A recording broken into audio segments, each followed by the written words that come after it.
ফ্যাসিবাদী শাসন ব্যবস্থা এখনো রয়ে গেছে বলে অভিযোগ করেছেন বিএনপির সিনিয়র যুগ্ম মহাসচিব রুহুল কবির রিজভী। বিকেলে গুলশান কার্যালয়ে আমরা বিএনপি পরিবার আয়োজিত এক অনুষ্ঠানে তিনি বলেন, এখনো দলের ৬০ লাখ নেতাকর্মীর মামলা প্রত্যাহার করা হয়নি। ফ্যাসিবাদকে চিরস্থায়ী করতে বিদেশি চক্রান্ত ও আঁতাত এখনো চলছে বলে জানান রুহুল কবির রিজভী।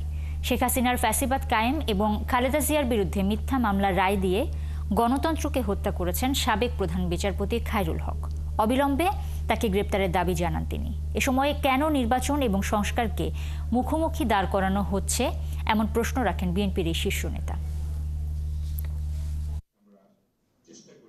আমরা যে ক্রান্তিকাল এখনো শেষ হয়নি, মোটামুটি একটা স্বস্তির মধ্যে দিন যাপন করলেও এখনো কিন্তু ৬০ লক্ষ বিএনপির নেতাকর্মীর নামে যে মামলা, সেই মামলা থেকে কিন্তু সবাই অব্যাহতি পায়নি। এর মধ্যেই আমরা আবার ফ্যাসিবাদের কণ্ঠের আওয়াজ শুনতে পাই কখনো কখনো। এটা অত্যন্ত দুঃখজনকই শুধু নয়, বিপজ্জনকও বটে। কোনোভাবেই